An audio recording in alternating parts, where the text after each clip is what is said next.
Let's go!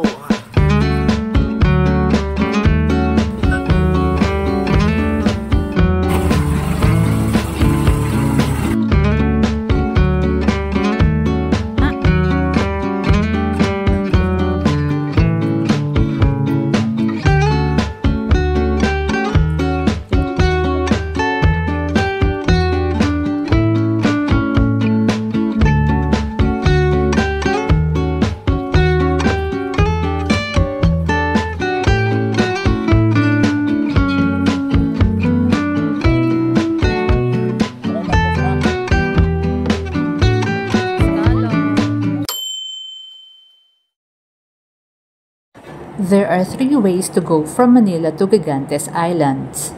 1. Manila to Roxas, 2. Manila to Kalibo, and 3. Manila to Iloilo. And ang pinakamabilis na way going to Gigantes is arriving at Roxas Airport. Kaya yun ang napili namin.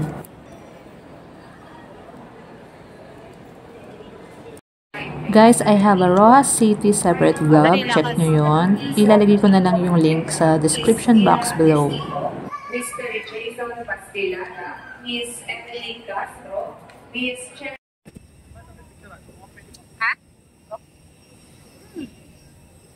So, ang ETA namin sa Roxas Airport is 1:50 PM. Sa tulong ibigay.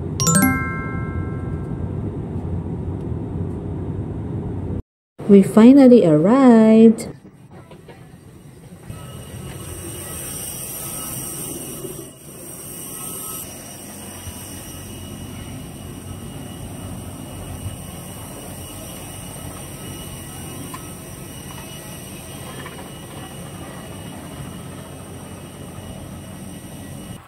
From the airport, sumakay lang kami ng tricycle going to our hotel, and ang biyahe namin is inabot ng 9 minutes.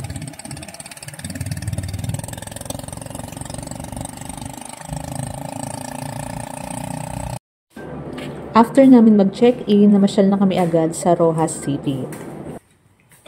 Meron akong room tour dun sa isa kong vlog, which is yung Roxas City vlog ko. Check nyo lang dun, guys. 2:05.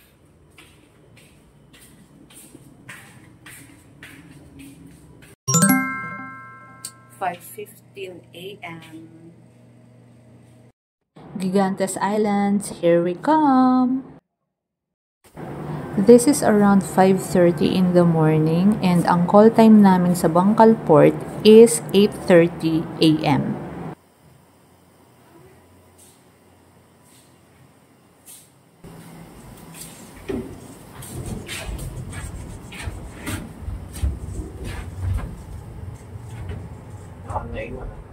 Wag mo. Hindi mo dala. Ayaw man. Red Horse Embassy. Let's go. Morning.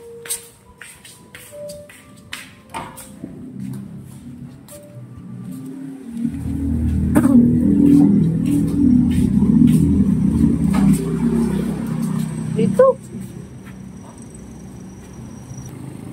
So dito, nag-aabang lang kami ng tricycle papunta naman sa terminal ng bus going to Estancia.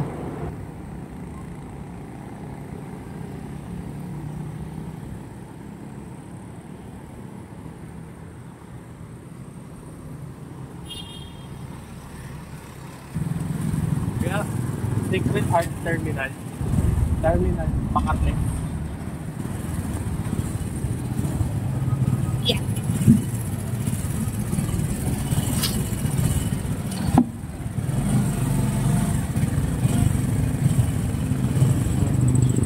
Parang nag-uulan ba din ah?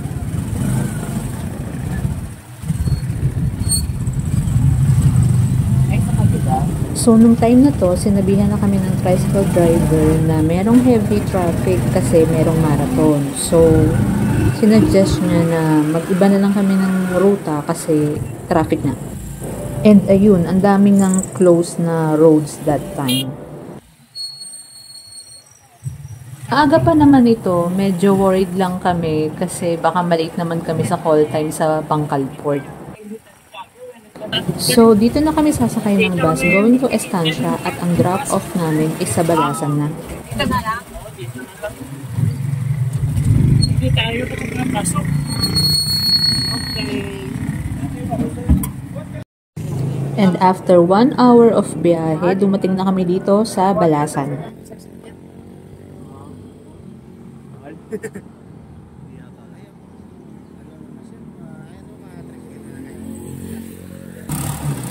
Nag-tricycle lang din kami dito going to Bangkalport, pero if nakatsyempo kami ng bus, mas mura sana ang pamasahe. Kasi ang singil sa amin ng tricycle sa pamasahe is 300, 2 packs na yun.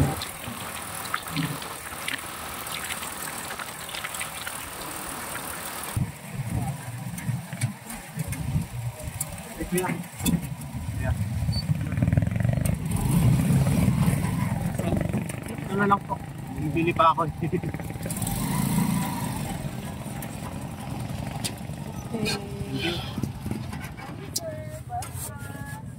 Bago siya po mag-breakfast. Dito lang ako. Nakita ko po dito. Mamaya po. Saan ka bibili? So, anong oras na? 45 na. Uy, miss.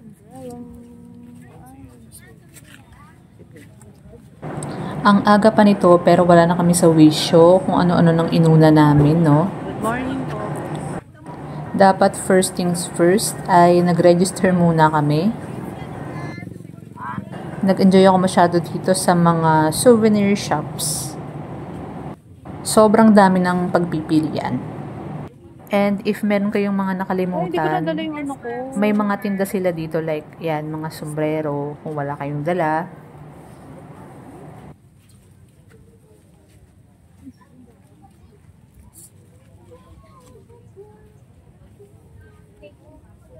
Bilihan ng pasalubong.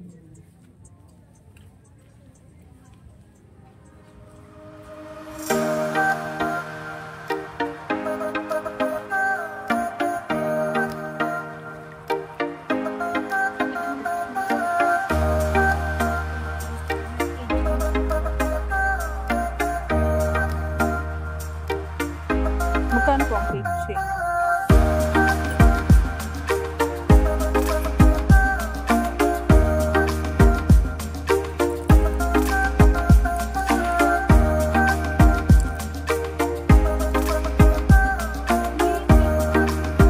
Kain muna tayo.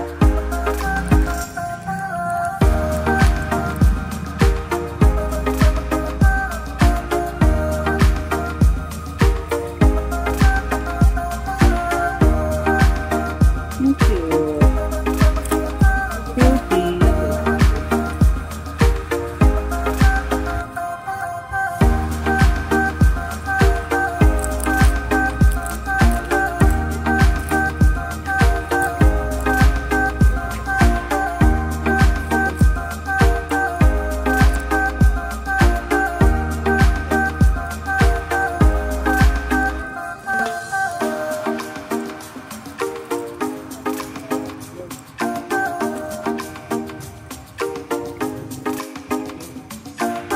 Okay, pa-register muna.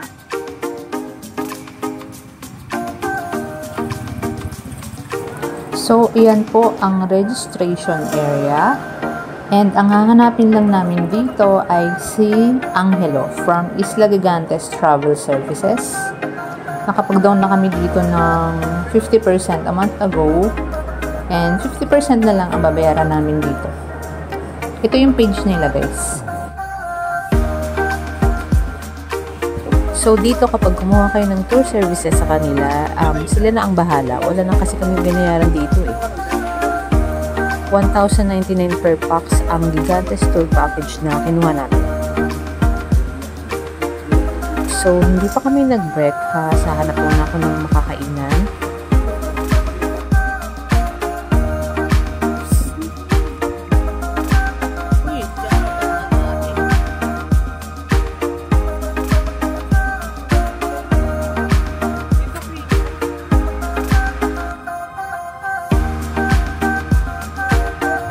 So ito na lang yung pinakamalapit na kainan ang napili ko.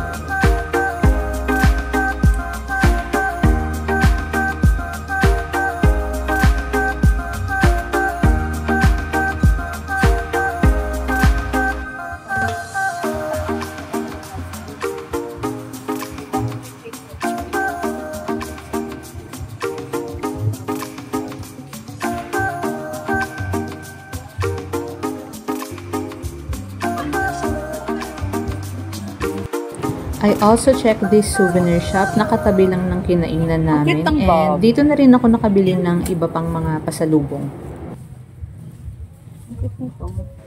Ang cute ng mga bag dito. Cute. Sana pala binili ko tong tote bag.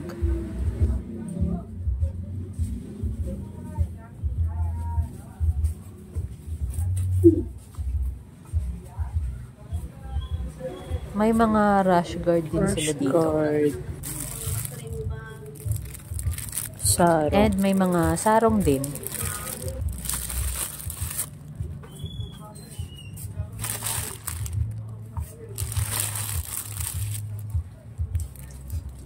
Cute.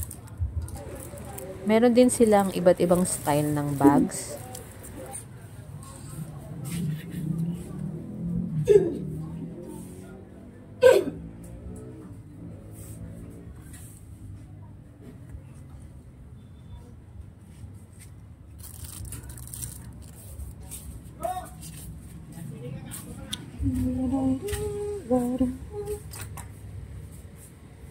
Ito pala may t-shirt eh.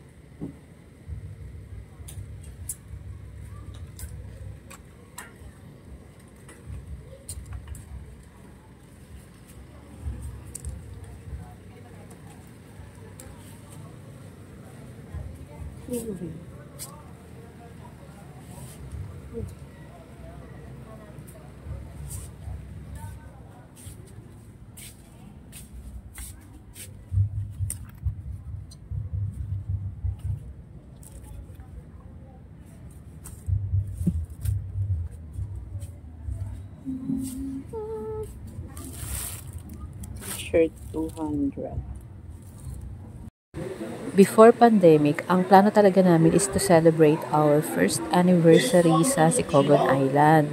And na-cancel naman yung flight namin because March 2020, nag-lockdown na.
Dulo daw.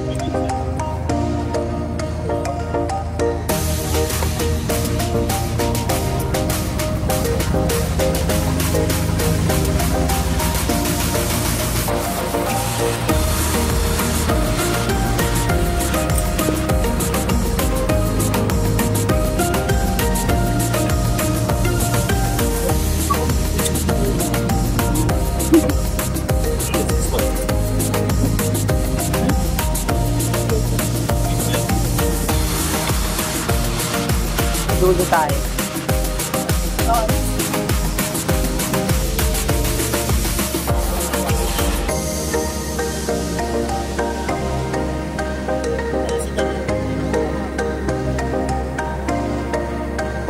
Wala kayo complete passer kay Minta sila dyan. Mga eskubido, wala na po. Sa kabarya, anak. Pero yung sila, ito ang kanos. Tapos yung sila gusto kasi kay Mami, hindi na exported. Okay. Plus. 40 isa. Tapos yung snorkeling at yaban sir, ito sa gilid. Ito din. Ang yung nakalatang turot yan sa kanila. Kailangan yung turot. Okay. Kasi pati sila. Kapag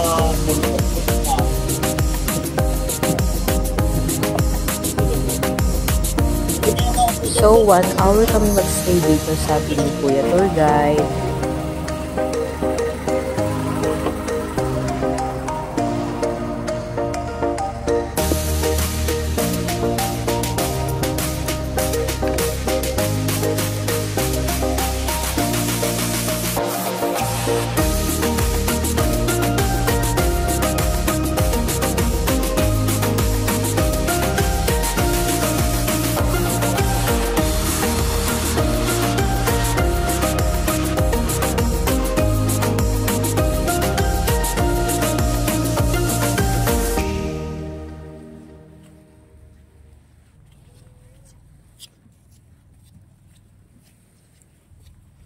Saan ka pupunta? Kakain ka na agad? Wow! Excited yun. Dito, ang target agad ng asawa ko is Sea kumain urchin. ng fresh For sea sale, urchin. 40 pesos. Sige nga.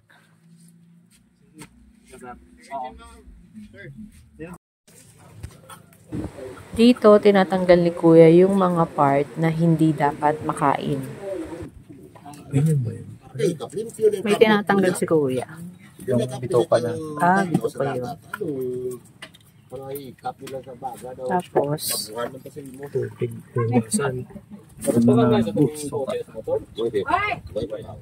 lalagyan ng suka.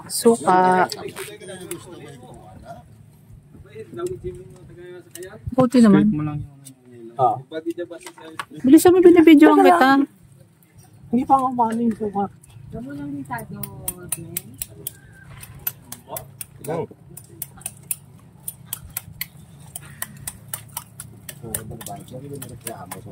Lasang ano? Sea urchin. Alam mo. Hindi. May nata siya. Hindi ko lang maalala. Lasang tahong. Ano na guys? Ano? Hindi pa busi.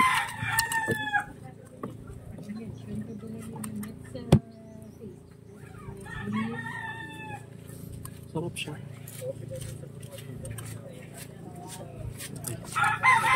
Siyempre, dapat tikman ko rin. Ang sea urchin dito is 40 pesos each. Focus ba?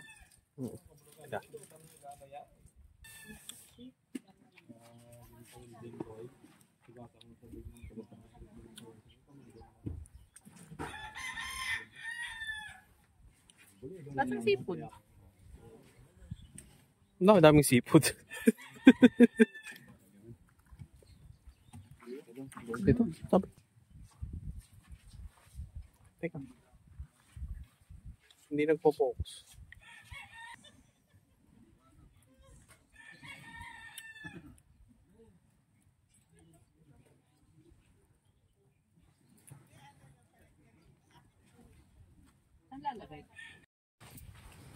Ang ganda dito guys, pino rin ang buhangin dito sa Antonia Beach.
Saglit lang kami dito sa Bantiga Sandbar, mga 15 to 20 minutes lang.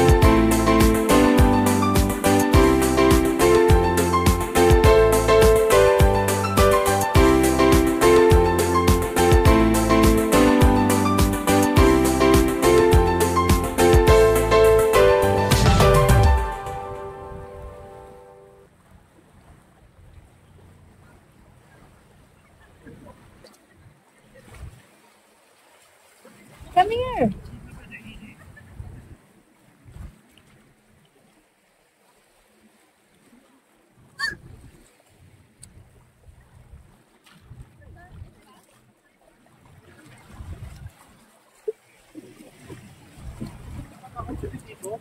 Ha?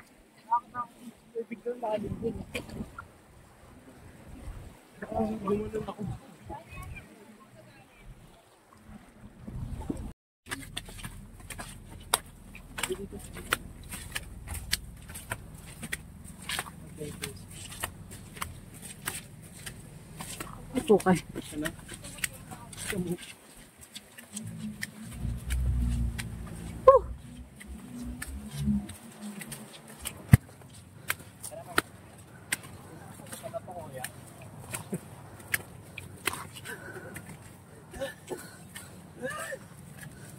OA.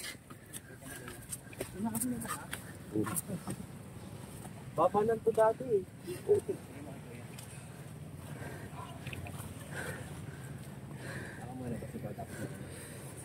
Number 3 tayo.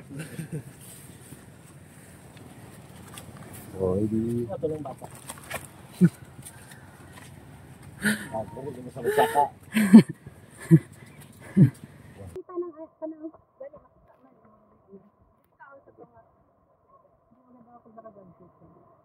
Cabugao Gamay is one of the most featured island in Carles, Iloilo.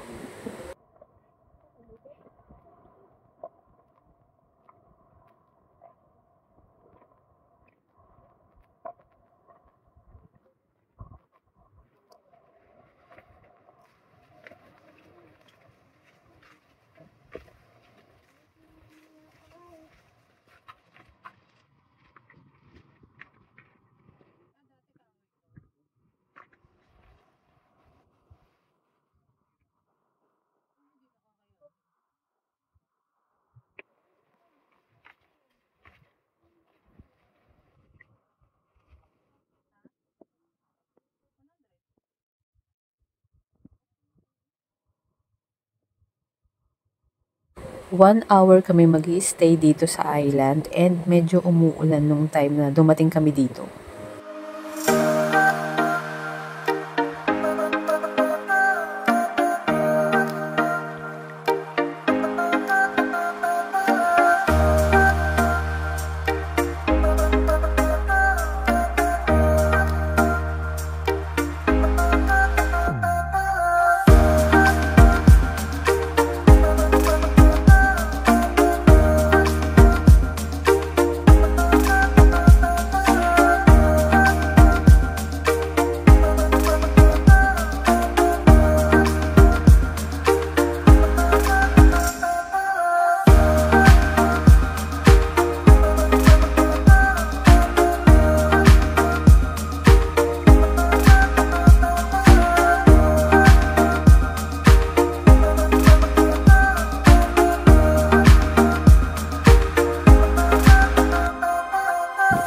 May tindahan din dito sa isla, may tinda silang drinks, soda, coffee, and bottled water.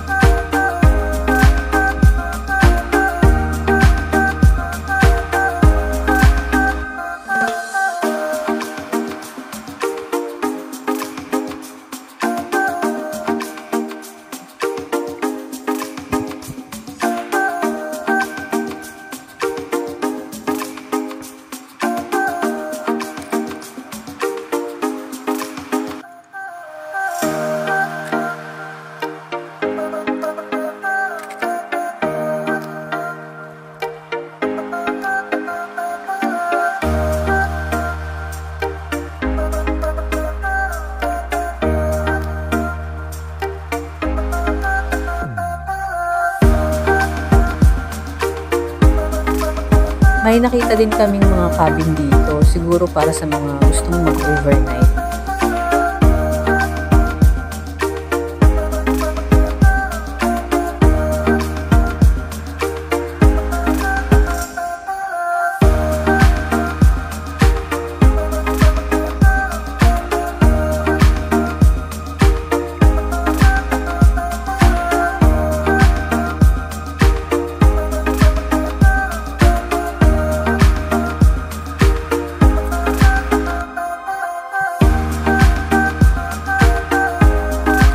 So, ang next stop namin ay sa Gigantes Sur at doon na rin kami mag-lunch kasi 1:30 PM na ata to. And syempre, gutom na ang lahat.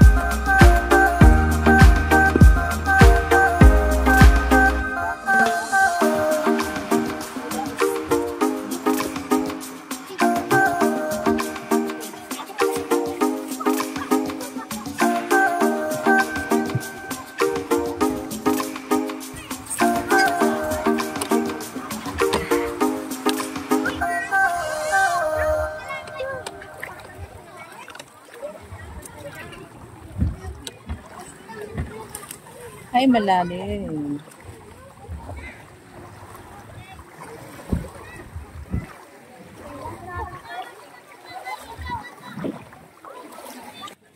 Uy. Lunchtime.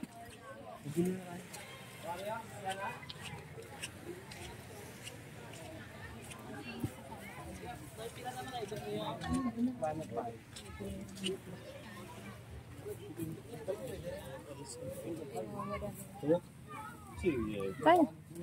3, 4. Dalawa rin kayo, sir. Apo. Dito, ma'am. Dalawa, ma'am. Dito ka. Ito kayo tatlo, sir, ha? Scallops. Uy, may tinola.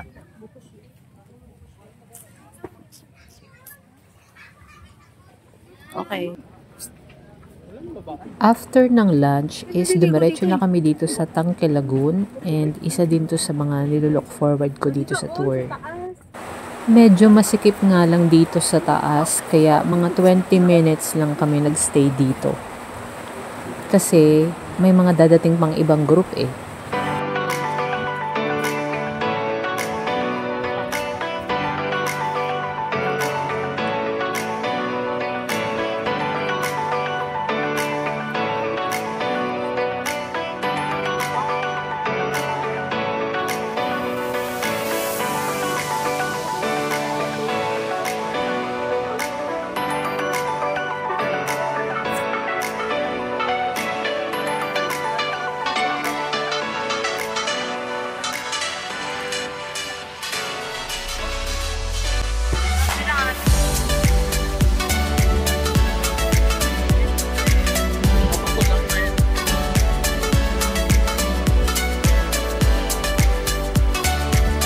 Ang last stop sana namin is dito sa Pulupandan Islet. Kaya lang medyo late na, kaya yung boat namin dumiretso na sa port.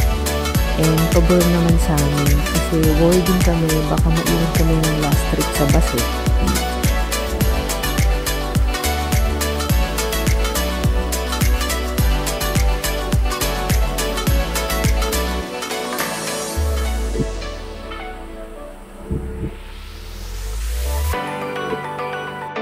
And we're finally back here in Bangkal Port.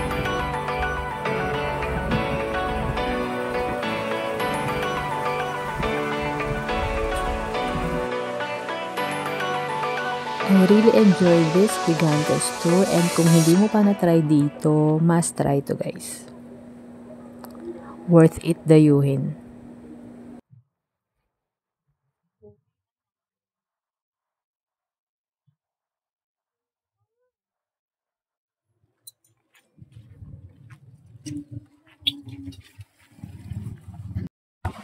Buti na lang at nakahabol kami sa last trip ng bus dito sa Carles going to terminal ng Balasan.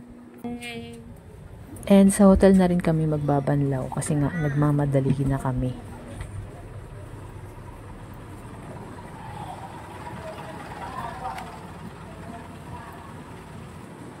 So So this is Balasan Terminal and dito kami maghihintay ng bus going to Rojas City.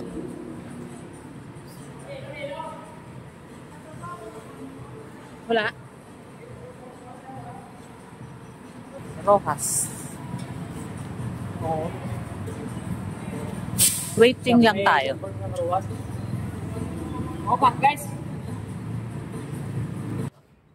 Next vlog is our day 3 in Rojas City.